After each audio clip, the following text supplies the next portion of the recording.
운동을 처음 하는 사람이 이제 무엇을 해야 되는 게 이제 궁금하신 거잖아요. 결국에는 이게 사람마다 사실 다를 수는 있어요. 그러니까 예를 들어서 병적인 히스토리가 있다거나 이러신 분들한테는 뭐 재활치료가 또 맞을 거고요. 또 예를 들어 병력이 있으신 분들은 지금 당장 페인이 있다. 그러면은 이제 병원을 가시는 게 맞는 거고, 이런 운동을 하러 오신 분들 같은 경우에는 가장 저희가 기본적인 메커니즘에 인간의 기본 메커니즘들이 여러 가지가 있잖아요. 앉고 서고 걷고 달리고 이런 것들의 기준을 둔 상태에서 그걸 좀 더 자연스럽게 다가갈 수 있게끔 지도를 하는 게 맞지 않나. 예, 저는 그래서 가장 뭐 이 중에서 무엇부터 해야 된다라고 했을 때 이게 사실상은 너무 포괄적이어 가지고요. 이래서 앉았다 일어나는 게 좀 불편하신 분들은 그것부터 시켜야 되는 게 맞는 것 같고요. 예, 인간의 고유한 그런 본능을 좀 어떻게 보면 자극할 수 있는, 저는 그게 필요하다고 봅니다. 예, 어떻게 생각하세요? 저는 그러니까 뭐 어떤 운동이 우리에게 꼭 필요한 운동인가 이 질문에는 저는 기본적으로 맨몸 운동부터 해야 되지 않을까요? 네, 저도 그렇게 생각하고 있습니다. 자신의 예, 몸부터 자신의 손가락 발가락부터 잘 맞습니다. 움직일 수 있어야 되고 사람이 갖고 있는 오감을 잘 사용해서 해야 되지 않을까. 그 다음에 이제 저항을 받으면서 그렇죠. 운동해야 되지 않을까라는 생각을 합니다. 네, 그래서 어떤 운동이 우리에게 꼭 필요한 운동인가? 저는 일단은 예, 맨몸. 예, 맨몸 운동도 사실상 내 몸뚱이도 사실상 쉽게 얘기하자면 저항이잖아요. 내 몸에 가지고 예를 들어서 100kg 나가는 사람 같은 경우는 상당히 힘들죠. 그만큼을 가지고 몸의 부하를 느끼는 거고요. 50kg 가지고 있는 분 같은 경우는 또 그만큼인데, 사실상 두 사람의 무게 부하는 아까 이제 처음 말씀하셨듯이 중력에 있어서는 다르게 우리가 이제 저항을 받는 거기 때문에 그런 분들 같은 경우 운동에 대한 강도나 양에 대해서도 저희가 조금 조정을 하면서 해야 되지 않을까 싶습니다. 그래서 가장 궁금해하시는 게 사실상 처음 하는 사람이고 무엇부터 해야 된다고 봤을 때 저는 걷는 게 좀 잘 나와야 된다고 생각을 해요. 그게 우리가 처음에 말씀드렸던 뇌의 그런 발전 과정의 메커니즘도 사실 그거에 좀 저희가 맞는 얘기고요. 그렇게 저는 다가가야 된다고 생각하고 있습니다. 그럼요. 가장 기본적인 뭐 맨몸 운동도 있지만 맨몸 운동 하기 전에 잘 걸어야겠죠. 네. 우선은 잘 걸어야 됩니다. 그 잘 걷기 위해서도 다양한 운동들에 대한 전략도 필요하지만 어쨌든 잘 걸어야 된다. 예, 공감합니다. 네. 네. 그렇습니다. 그럼 둘 중에 어떤 운동이 더 나은지 선생님들의 의견이 이제 많이 궁금합니다. 저 같은 경우는 스쿼트하고 런지 중에 이제 어떤 게 더 낫다라고 사실 이제 얘기하기는 좀 그렇고요.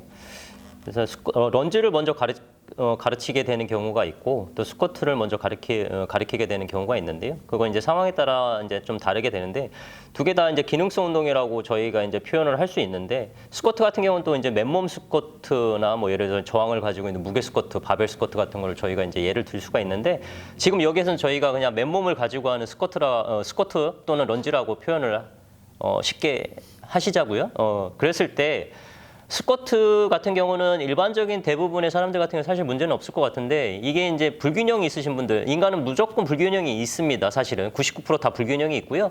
이 좌우로만 불균형이 있는 게 아니라 앞뒤 전후 좌우로 이렇게 3D로 우리가 다 불균형이 생기기 때문에 이 스콜리오시스라고 하는 척추 측만증 같은 경우도 그래서 좀 재활하기가 힘들잖아요. 3D로 맞아요. 틀어지기 때문에 스쿼트 같은 경우는 그래서 저희가 그런 불균형이 있는데 이거를 저희가 인지하지 못하는 경우가 있지 않습니까? 그래서 그럴 경우에는 이 밸런스를 오히려 더 깨트리게 되는 그런 게 있는데, 런지 같은 경우는 사실상 아까도 말씀드렸던 걷기라는 동작에서도 계단 오르기 예를 들자면 그거하고 좀 비슷하죠. 그래서 이 편축화된 운동이기 때문에 어떻게 보면 좀 더 실용적이고 기능적인 운동이 아닐까 이렇게 생각을 하는데, 사실 런지는 좀 정확한 방법을 가지고 현장에 와서 배우시는 걸 저는 강력하게 추천을 드리고 있어요.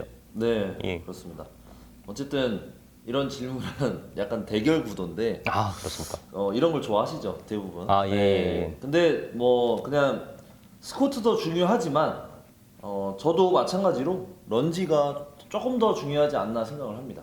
네. 뭐 다르게 생각하시는 분들도 있을 것 같긴 당연히 하네요. 뭐 예. 그 의견은 당연히 존중을 하지만 맨몸 운동으로 봤을 때 바벨 스쿼트가 아니라, 바벨 스쿼트도 그거에 따른 장점에 대한 이득이 있으니까. 근데 어쨌든 그냥 자신의 몸을 이용했을 때 런지가 조금 더 보행과 달리기 이런 어떤 편측성에 대한 운동으로 또는 저는 이제 약간 크로스 체인에 대한 운동을 많이 좀 영상을 찍었었는데 런지를 좀 많이 했으면 좋겠다라는 생각을 합니다. 뭐 계단 올라가는 맞습니다. 거라든지. 좀 예를 들어서 스쿼트를 할 경우에는 양쪽이 동일하게 부하가 가지가 않을 경우가 많은데 그렇죠, 많죠. 이렇게 편측화된 왼발 오른발을 따로따로 하다 보면은 좀 물론 이제 전제 조건은 정확한 자세가 필요하겠죠. 이제 그럼요. 예, 그랬을 경우에 양쪽에 이제 밸런스적인 문제도 저희가 좀 해소할 수 있지 않을까. 이 협응력도 되게 중요한 문제고요. 그렇죠. 앞으로 나올 뭐 그런 이제 질문에 대해서도 그런 얘기들을 좀 많이 하게 될 것 같아요. 예, 예. 좀 그렇게 생각하고 있습니다. 네, 그렇습니다. 아주 미세하게 런지. 네, 네. 저도요. 네, 런지. 한 표 더 가겠습니다. 네. 선생님들의 이제 의견이 궁금합니다. 벤치프레스, 푸시업 같은 경우는 뭐 저희가 조금 용어를 섞어서 얘기를 하자면 뭐 이제 OKC나 뭐 CKC 운동 중에 이렇게 하나의 대표되는 운동들이 될 수가 있습니다. 이제 열린 사슬 운동이냐, 닫힌 사슬 운동이냐라고 볼 수가 있는데 벤치프레스 같은 경우에는 아무래도 이제 OKC를 좀 대표하고 있죠. 그래서 푸시업 같은 경우는 CKC를 대표하고 있는데 그런 좀 세부적인 이런 역학적인 것은 저희가 좀 차치하고요. 벤치프레스 저희 이 중에서 사실 어떤 게 좀 더 저희가 좋냐라고 평가를 했을 때 좀 고립이냐 아니냐 요거를 조금 가져가면 될 것 같아요. 그래서 단일 관절 운동이냐 아니면 다관절 운동이냐 이렇게 표현하면 되는데 벤치프레스 같은 경우에는 다관절 운동이라고 생각하시면 돼요. 그리고 푸시업 같은 경우는 단일 관절 운동이라고 표현하시면 되는데 초보자들이 푸시업으로 인해서 자극을 잘 느끼시는 경우는 사실상 의외로 없는 것 같아요. 쉽게 다가갈 수는 있지만 그걸 정확한 자세로 잘 하시는 경우는 좀 없어요. 물론 이제 벤치프레스 같은 경우는 저항을 가지고 하는 거기 때문에 처음에 무게에 대한 욕심을 이제 주지 않는다면 가슴 근육을 좀 더 이런 협응력을 통해서 더 이제 좀 가까이 갈 수 있지 않을까. 물론 이제 이거는 테크닉적으로 지도를 받으시고 정확한 자세로 갔을 때 중요한 것 같습니다. 왜냐하면은 무게를 제어하는 것 자체가 상당히 상해 위험성이 높아지기 때문에 이런 부분은 전문가한테 저희는 지도를 꼭 받기를 추천드리고 있습니다. 예. 그래서 얘기를 해주신 것처럼 이제 좋은 정보긴 한데 열린 사슬 운동, 닫힌 사슬 운동 요거의 차이가 분명히 있는 운동들이고 뭐 저는 개인적으로 단관절 운동, 다관절 운동 이렇게 아까 설명을 좀 하셨는데 저는 뭐 같은 생각이실지 모르겠지만 인간의 기본적인 기능 즉 자신의 몸을 컨트롤할 수 있는 능력이 먼저 선행되어야 된다라고 저는 생각을 하거든요. 그래서 저는 권장하는 거는 푸시업이 더 어렵습니다. 벤치프레스보다. 왜냐면 자신의 체중이 다 바로 부하가 오기 때문에 난이도를 줄이면 되겠지만 그래서 벤치프레스도 그거에 따른 이점이 있지만 저는 푸시업을 추천합니다. 당연히 이건 목적성이니까. 운동을 처음 한다면요. 그래도 저는 푸시업에 대한 당일 그 리그레이션은 많이 돼야 예, 되겠지만 예. 맞습니다. 푸시업을 좀 추천하고 대부분 여성분들도 손목 아파하시는 분들도 많고 맞습니다. 견갑대의 안정성도 많이 떨어지고 맞습니다. 근데 벤치프레스는 약간 벤치프레스를 잘하기 위해서 뭐 그렇죠. 숄더 패킹이나 다양한 어떤 테크닉 밀어내는 적인 게 아니라 그렇죠. 세팅을 해놓고 밀기 때문에 어떻게 보면 가슴에만 너무 어떻게 고립되는 운동도 많아서 맞습니다. 저는 고급 약간 초보자분들은 푸시업을 하기 위해서 그 과정을 노력하는 게 좋다라고 생각을 하고 그 과정 속에 벤치프레스도 넣을 수 있거든요. 예, 저도 네. 공감하고 있습니다. 그래서 프로그레션 가면서 리그레이션부터 프로그레이션까지 자동적으로 이렇게 할 수 있기 때문에 상당히 푸시업도 튜토리얼이 저희가 많잖아요. 그래서 그렇죠. 단계적인 발달을 또 하시면 뭐 또 일단은 이거는 지금 저희 같은 경우는 이제 실기 뭐 경찰이나 소방 뭐 군인들 실기를 저희가 좀 도와드리고 있는데 그 부분에 있어서 사실상 되게 중요한 부분이죠. 그리고 또 일상생활 하시면서도 바닥에서 일어나는 동작이기도 하고요. 그래서 이게 또 실생활에서 밀접하게 연관이 되기 때문에 추천을 하자면 저도 푸시업을 추천하고 싶습니다. 푸시업. 예, 예. 또 워낙 푸시업 좋아하시잖아요. 많이 올리고 있습니다. 그러니까요. 예, 예. 뭐 SNS도 그렇고. 예, 예. 그리고, 좋아하고 있습니다. 네, 그래서 뭐 이런 운동에 대한 어떤 단계들은 상당히 많은데 저희가 그런 노하우들을 많이 갖고 있으니까 또 저희 운동 방법들도 한번 나중에 제가 또 예, 기회를 되신다면 예, 예. 네, 제가 초대해서 또 전달하도록 하겠습니다. 네, 푸시업 한 표. 예, 두 편.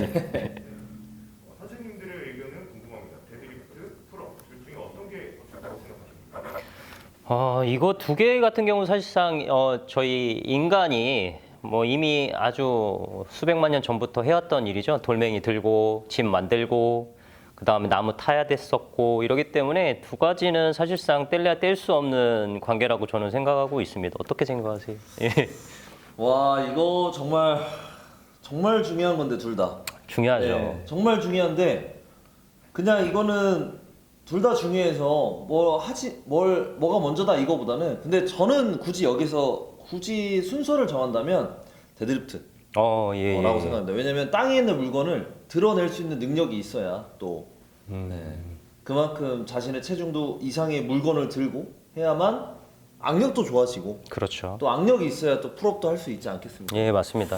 데드리프트 같은 경우는 이제 등 운동이라고 얘기를 하시는 분들이 많은데 등 데드리프트는 사실상 뭐 전신 운동이라고 표현하시는 게 맞을 거예요. 네, 아까 벤치프레스도 사실 전신 운동이고요. 맞아요. 저희가 3대 운동이라고 하는 것들 뭐 하나 더 추가를 하자면 이제 숄더 프레스까지 이제 4가지 운동인데 그것들 모두 한 단일 운동이 아니라 사실상은 프리웨이트로 갔을 때는 저희가 다관절 운동이고 그 다음에 이제 전신 운동이라고 표현하시는 게 좀 맞으실 것 같아요. 그래서 상당히 정확한 자세로 하기도 어려운 동작들이고요. 그래서 무게 욕심보다는 좀 원리에 맞게끔 단계적으로 요거는 조금 발전시켜 나가시는 게 좋지 않을까 싶고요. 저도 우리 강준 선생님하고 또 그 생각이 저희가 항상 같습니다. 또 같기 때문에 비슷하네요. 예, 이거 예. 처음 얘기해 본 건데. 아유 맞습니다. 예, 네. 예, 전혀 뭐 이렇게 준비 하나도 안 했지만 네. 예, 그래서 뭐, 예. 그래서 이 데드리프트나 풀업 같은 경우는 사실상 상해 위험성이 높아요. 요즘 뭐 이제 군 관련돼서 이런 프로그램들이 많잖아요. 뭐 강철 부대도 있고 뭐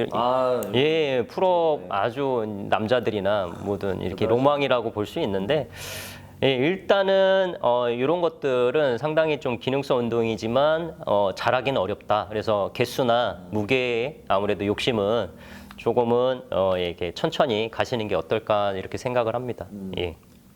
저는 데드리프트 한 표.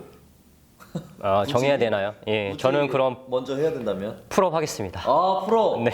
야, 왜 그런 거죠? 이게 또 남자의 또 자존심이라고 생각을 남자의 하니까. 자존심. 예. 데드리프트도 남자의 자존심. 예를 들어서 내가 어디에 낭떠러지에 떨어지게 됐다. 그런데 와. 잡고 있는데 내 몸 하나 끌어올릴 수가 없다. 그런 생존. 예. 그래서 생존 체력으로서 봤을 때는 오. 풀업 하나 정도는 내 몸을 올릴 수 있는 정도의 근력은 필요하지 않을까 이렇게 생각을 합니다. 데드리프트도 중요합니다. 만약에 강아지나 이렇게 차에 밑에 깔려 있으면 차를 들어야 되죠. 뭐 사랑하는 사람도 들어올 수 있어야 되고요. 중요합니다. 예. 데드리프트. 어쨌든 1대1. 네. 네.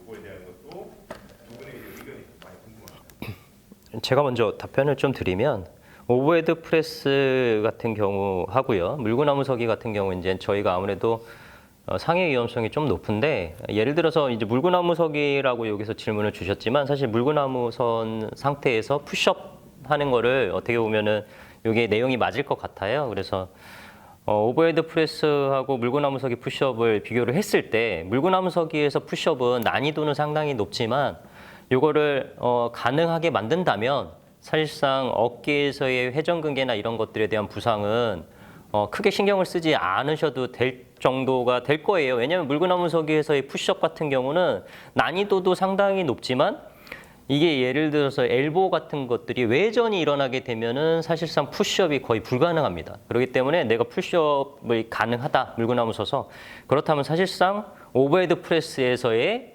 그런 우리가 단계적인 그다음에 상해 위험성이나 이런 것들도 같이 갈 수 있다라고 표현이 좀 어떻게 보면은 맞을지 모르겠는데요. 오버헤드 프레스 같은 경우는 너무 와이드 그립으로 자꾸 하시는 분들도 많고 한데 이게 엘보가 외전하게 되면은 사실상 극상근이라든가 여기 회전근개가 있지 않습니까? 그 뭐 극상근, 극하근, 견갑하근, 소원근 이런 식으로 있는데 이런 것들이 우리가 가동성이 아무래도 중시되는 부분이기 때문에 숄더가 너무 과도한 그런 움직임에서의 부하가 들어갔을 때는 뭐 아주 약하죠. 그래서 뭐 여러 가지 그런 것들을 충돌 증후군이라던가 극상근 파열이라는 거 너무 많이 현장에서 보고 있어가지고요. 팔꿈치가 이렇게 벌어지시는 분. 예, 맞습니다. 그래서 좀 어렵기는 한데요. 물구나무서기 푸시업 같은 경우는 저는 개인적으로 많이 하고 있고 그에 대한 이점을 너무 많이 보고 있기 때문에 저 또한 오버헤드 프레스를 한 15년 넘게 사실 해오고 있던 상태에서 약간 전향이 됐다 이렇게 생각을 하시면 되고요. 숄더 프레스도 상당히 좋아합니다. 예, 이것도 이제 예를 들어서 보디빌딩이나 이런 쪽으로 갔을 때는 사실상 뗄래야 뗄 수 없는 이 문제고요. 예, 저는 그렇게 생각하고 있습니다. 예. 우선은 뭐 둘 다 잘하면 좋지만 처음에 물구나무서기를 통해서 하는 푸시업, 엘보를 움직여야 되니까 이 푸시업은 난이도가 너무 높지 않나. 근데 이제 당연히 훌륭한 또 지도자가 또 옆에서 보조를 해줘야 될 것 같고 오버헤드 프레스도 마찬가지지만